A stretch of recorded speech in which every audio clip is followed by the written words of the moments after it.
Walk the sleigh's rubbish.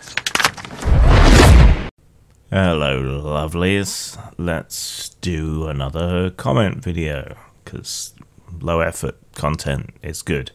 Though it seems, looking at my channel recently, what I'm learning is if I don't do a video every day, or every other day, I seem to pick up subscribers. So, who knows.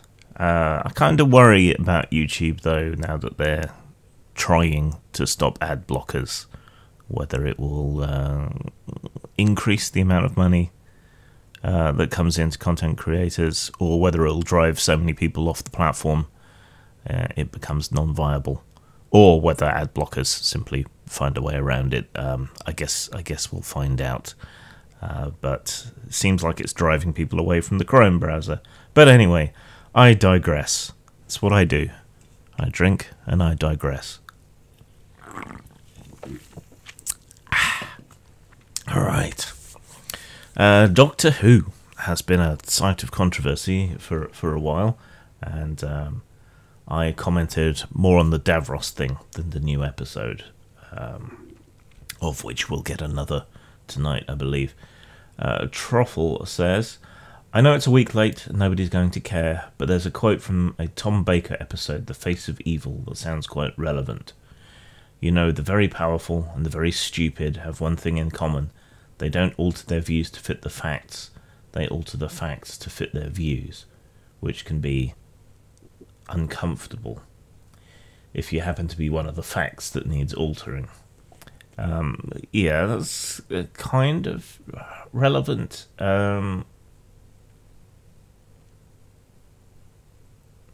This constant retconning, right? It's largely needless.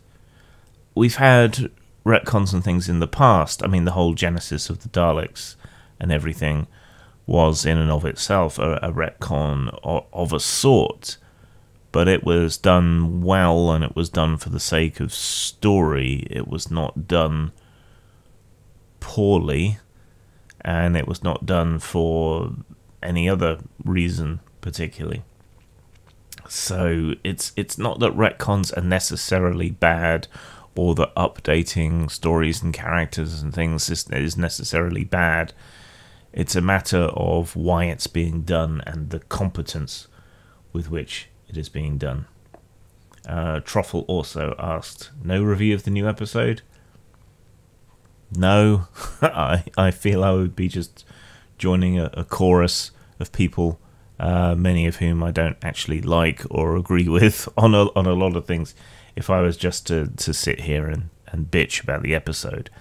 And people have done more technical, story-oriented takedowns of the new episode, which I agree with. And frankly, I just found it depressing, and I don't trust my own reactions to an extent. Let me explain. I found it depressing because the episode was based on an old comic book story, The Star Beast, written by Pat Mills and illustrated by... Damn it, it's gone out of my head. But a brilliant artist associated with the UK comic book industry, such as it is.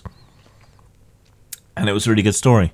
So I was kind of looking forward to seeing it brought to life on screen.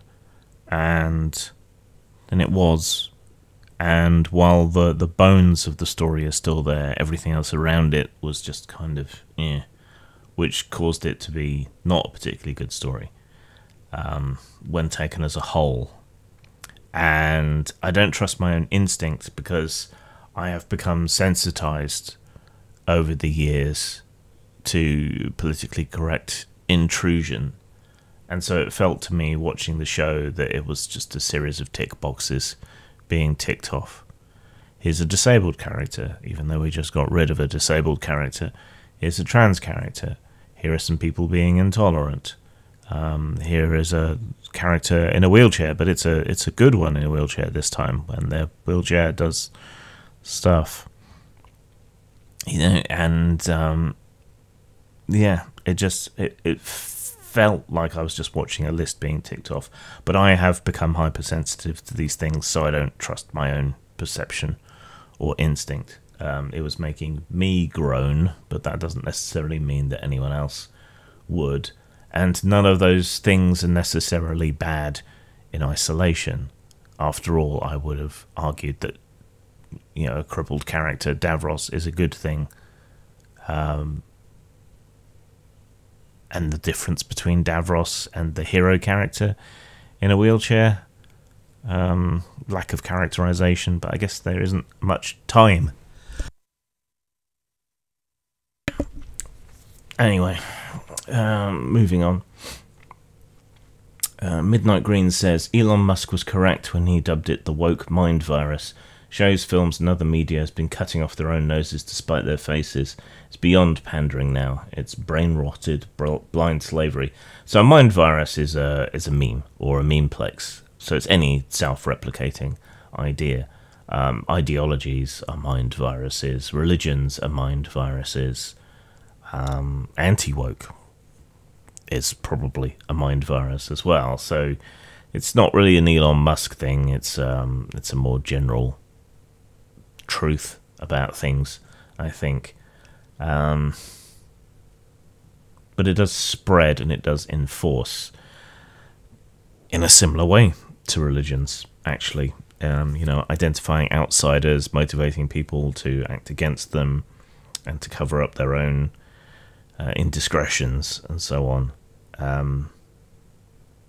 But we're still in the throes of it, and it feels weird because political correctness had gone away by this point. But this whole social justice warrior / woke thing seems to be going on for a very long time and becoming more and more extreme, and I'm almost more worried about the counter reaction, which seems to be getting more and more extreme and nasty and inhuman.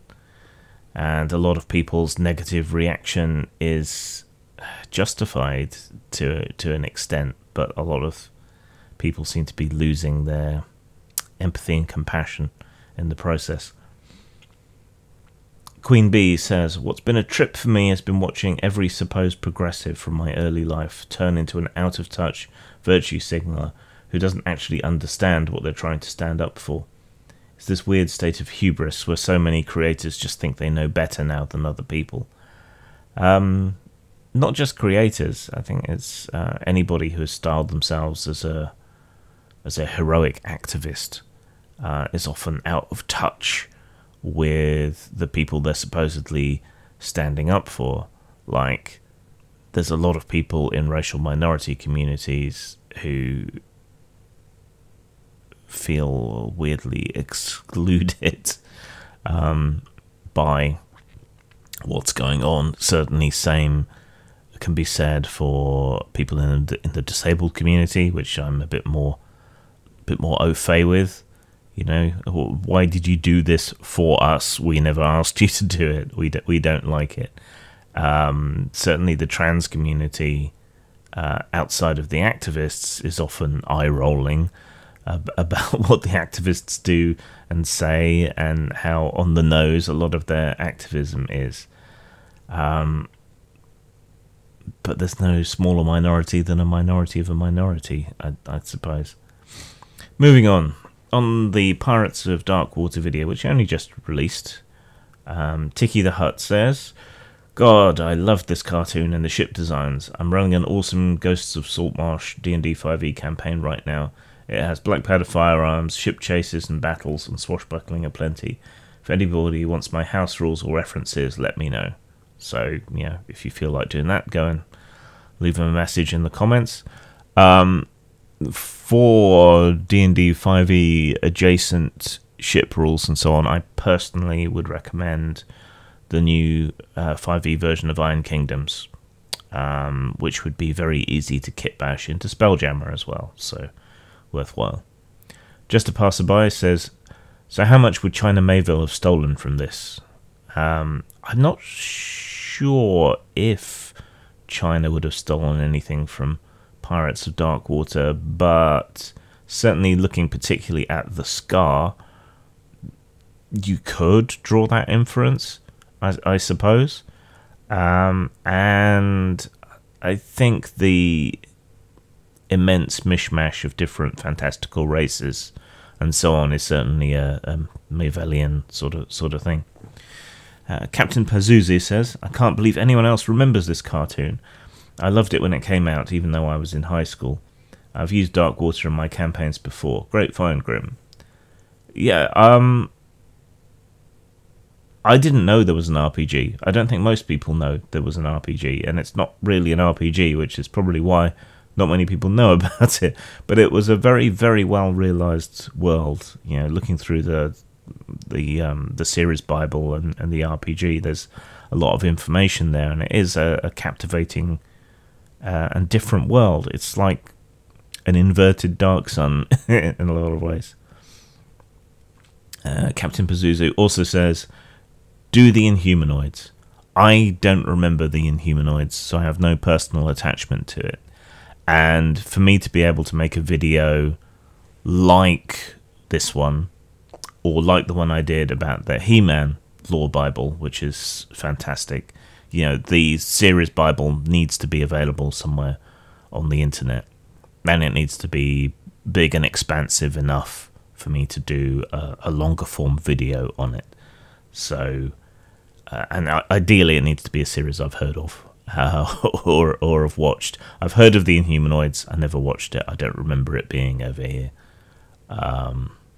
Centurions might be an interesting one, if that has a lore Bible, as may others. Just a passerby also says, Noijitat, Chunga Lunga. I knew someone was going to say that. Moving on, my review of the new 5th edition Werewolf, or Werewolf the Uwu-Apocalypse, as I have taken to calling it. Trapdoor Spider says, no fun allowed. Honestly, the distancing from words that gets panties in a bunch has de-spiced the entire game series. The Grey Gruel effect still runs strong. Yeah, and if you are old school, or you can get hold of the books reasonably cheaply, or if you buy one of the 20th anniversary things, you'll still find most, if not all, of the more problematic content in that, and then you could use that with the new rules and the setting advancement and so on. But it's a lot of work. Why not just, you know, it's a horror game. It was always a mature game. All the White Wolf games were, or were at least intended to be. So this avoidance doesn't make any sense to me, you know. And they weren't that avoidant at the start out with Vampire, but maybe it's the backlash that's made them so gun shy now. Speaking of, Lizzie Matheson says, oh look, an old school homophobic werewolf player who's pissed off they let trans women into the Black Furies. I don't recall saying anything about trans women in the review, but come to that, you know, Werewolf was always about extremism, and, you know, what is justified in the face of existential threats. In that way, it has a fair bit in common with Warhammer 40,000, actually, and we would never say that the Imperium of Man is good. It's just better than being eaten by chaos, right? And so similarly, the werewolves shouldn't necessarily be good. They have their own moral structure and pressures, and they live in extremis. So we would expect extremes. So, for example, shouldn't werewolves, for whom in the past, you know, kinfolk and breeding more werewolves was supremely important, shouldn't they probably be somewhat homophobic? Shouldn't they probably be somewhat anti-trans? And if we look at the Black Furies specifically, they were an embodiment of the extreme far end of radical feminism in a lot of ways. And what are the radical feminists like these days about trans people? Now, it doesn't say anything about my own personal beliefs on the matter, but what makes a good narrative, what fits the central theme. And Black Furies being intolerant bitches definitely fits. So why are we denied that? Why not dip your toe into that water while having other tribes like the Bone Gnawers or the Glasswalkers being trans-inclusive and welcoming trans Furies with open arms into their ranks? You know, that would be an interesting, affecting, story-rich way to go. But no, we're denied that. Capital says, what the hell have they done? Some of the greatest stories I ever encountered had so many themes that no longer exist. Métis, Get, the Furies, the interbreeding not being allowed. Why would they do this? Well, cowardice, I think, as we've established, and because of people like Lizzie Matheson, who can't separate art from reality and wouldn't know a good story if it painted its bottom blue and danced in their lap singing "Good Stories Are Here Again." Claire Stogg says, so they get just version 5 Sabat, who are also boring. They're going to fuck Mage 5th into the dirt, aren't they? I really hope not, but this whole episode prompted me to buy the 20th anniversary edition of Mage, which was very expensive, and I hope it's not on Bible paper like some of the other 20th edition books were, but we'll see. We'll see. I still have my old books, but it would be nice to have it all in one volume. Jacob Janicki says, what a peculiar channel to be randomly recommended. First of all, ooh. Second of all, at least wash your hands before making vids like this. I mean, I get this often enough for it to be really fucking annoying. So, and also I had people criticising my teeth on Pornhub, of all places. Look, I'm British. The teeth thing is a stereotype, but the fact is that we prioritise health over appearance when it comes to teeth. So, go stick your head in a pig. As regards my hands when I'm reviewing books, I have oily skin. It oxidizes rapidly. Like, we're talking within minutes, my nails look dirty. I'm not going to sit here and scrub my nails constantly just to make a handful of people happy. Also, when I'm reviewing books and you're seeing my hands, right, that's not the whole process. I reread several sections of the book. I leaf through it. You know, if there are supplementary books, I go and leaf through them as well to have things in my mind ready, which means ink off the page gets on my fingers as well. And lastly, the contrast is usually turned up on the videos to make them more visually appealing and so on. But unfortunately, you know, the vibrance and the contrast adjustments and everything tend to make my hands look dirtier than they are, and my teeth look yellower than they are. So, again, go stick your head in a pig. On my old Burning Wheel review, which we did also play, so it's not from a position of total ignorance, Martin Van Hoot says, you keep saying needlessly about the rules, but most rules, if not all, are there for a purpose. I get you're disappointed and it isn't Call of Cthulhu. That's not really what I said. Despite having elements in common, or Fate, or D&D. Yeah, didn't say that either, for what it's worth. But your disappointment has more to do with what you expected or wanted the game to be, rather than what it proposes or delivers. And believe me, it truly delivers when you give it a fair chance to do its thing. Also, Mouse Guard is a very different game, despite its similarities. Mouse Guard is basically exactly the same, with simplified character creation. That's about it. The rules in Burning Wheel, if there's a purpose, it's sadomasochism, because most of them are pointless, and don't deliver anything in exchange for the complexity that they add. I went into it expecting some kind of revelatory new sort of experience that would justify the amount of love there is out there for it in certain quarters and the massive negative reaction that fans of it seem to have. Instead, I found at its core an interesting system, but built upon that a massive web of absolutely needless complexity, which didn't jive with the core system at all. So it was a book that played itself, that fucked itself over from what it seemed to be trying to do. Also, the fans are insufferable, as are the Lancer fans, one of which left me an enormous essay, which I won't foist upon you. So moving away from that, I also reviewed Obsolete Shitty Rules, which is a sort of comedy piss take, probably more aimed at the Bro OSR than anything else, I think, but it stereotypes about the OSR. There were a couple of comments about the layout and stuff, but yeah, not hugely deep. Nothing to reply to. Nothing meaty. But Ajax Plunkett asked, question for Grim. Brother, can you see the possibility of a draining interest in the newer RPGs and clones and retro OSR darlings being released in 2024?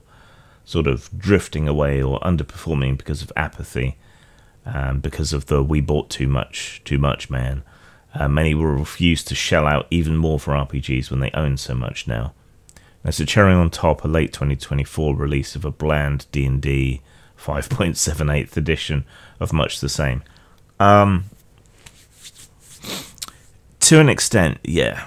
I think a lot of people have bought too many OSR games. It's like everyone is releasing their house rules. And often there isn't enough of a hook, but there's enough obsessive collectors, at least for the time being, to keep on buying that stuff. I'm certainly cognizant that I have bought a lot of OSR material that I am never going to use, and that it's basically repetition. So my inclination is to move towards more supplementary material or usable material that will go with many different OSR games, if I'm to write for the OSR rather than to write my own systems. Which is weird because I'm still not really an OSR guy. I also think the sheer number of Kickstarters and so on is ridiculous. And there's definitely fatigue there because so many of them are late or don't deliver at all. You know, I feel that, having had many of my projects be late for various reasons, whether or not it's my fault. D&D seems to be, the bubble seems to have burst already for D&D, at least to an extent. Whether that's because of the general atmosphere, the market and so on, I don't know. RPGs traditionally have always been very insulated from economic woes and so on. Maybe that's less true with the boutique books and the more expensive ones that D&D seem to be going for, Wizards seem to be going for. I mean, the fact is, outside of the bigger companies like Wizards, people mostly do it as a hobby, at best a side gig, and so they're going to keep doing these things, making these things because of their love of the game. Right? That's how it's going to go. So I don't see that changing too much. And traditionally, D&D failing is great for the rest of the industry. So we may see a general slowdown, but one that affects D&D more. And because D&D is abandoned or let go or too expensive or moves completely online or whatever else, that will probably counteract the slowdown in the rest. That would be my vague prediction, but my prediction's not worth much. On my video about the alleged Jewish porn conspiracy, Stephen says this was a really bizarre way to address the conspiracy. At the start, he says the consistent claim is Jews control porn, and a vague, changing post hoc claim is added on, but then goes on to address the vague claims, not the consistent claim for most of the video. Felt a bit to me like saying whether aliens are grey, blue or green, rather than just saying aliens aren't at Roswell. Then also saying, well, MindGeek and OnlyFans aren't Jewish, so case closed. Plus it doesn't matter anyway in the last 30 seconds was kind of weird. I would have thought more time would have been spent pushing back on quotes like Michael Kulik's interview, where he, who was a Jewish porn producer, said, Jews in the adult industry, there's a lot of them. The adult industry was pretty much founded by the Jews. The godfather of the modern-day porn industry, his name is Reuben Sturman, who was actually an Orthodox Jew. He's actually my godfather, which is kind of weird. So Reuben Sturman, what the Jews did pretty much was they revolutionized the adult industry and made it their own. This is a lot of run-on stuff. Or like a comparison of the top 50 porn companies or directors or producers today and whether they are overrepresented by Jewish people or something. At least something substantial to address the main claim between Jews and porn. I mean, the video addressed all of this. The reason for looking at MindGeek and OnlyFans rather than exhaustively going down the list is that between them, MindGeek and OnlyFans probably account for the majority of Western porn. So if we can look at those and we can debunk the claim about those, that kind of deflates the entire conspiratorial idea.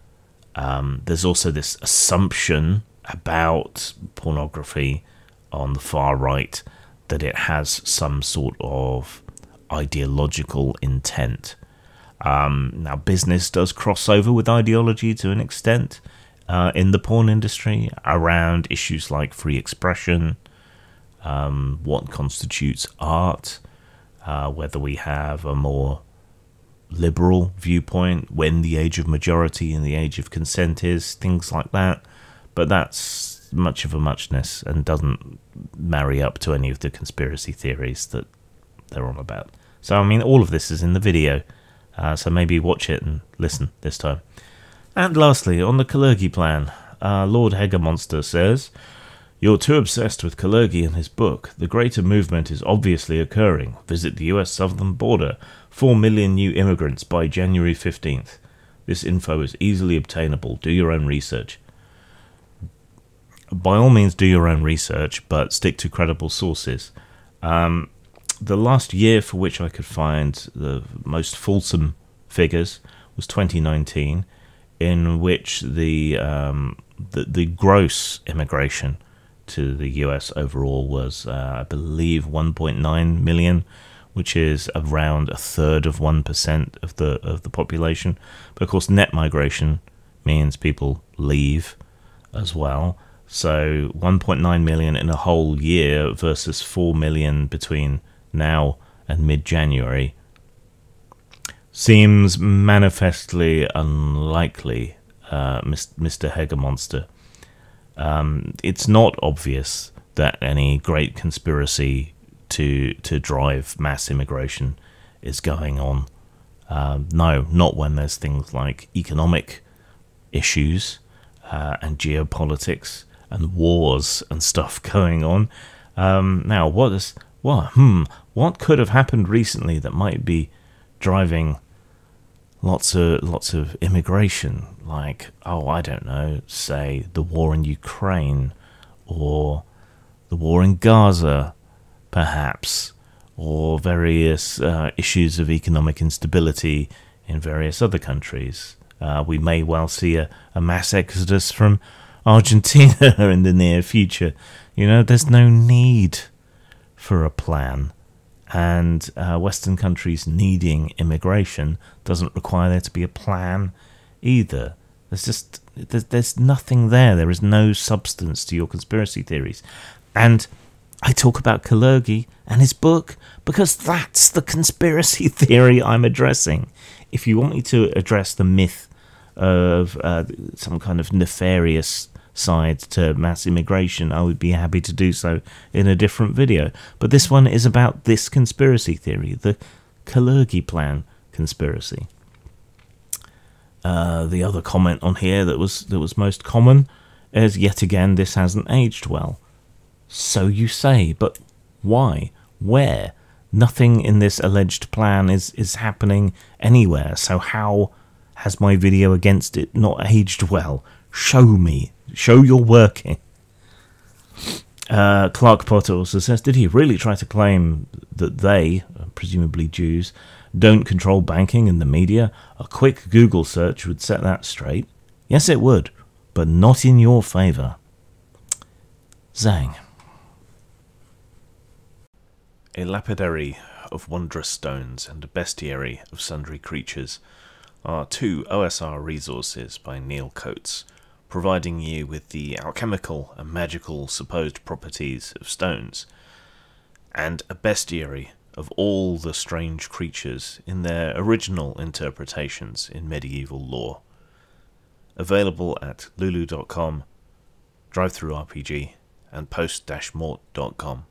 They love their parents like God, yet they persist by me.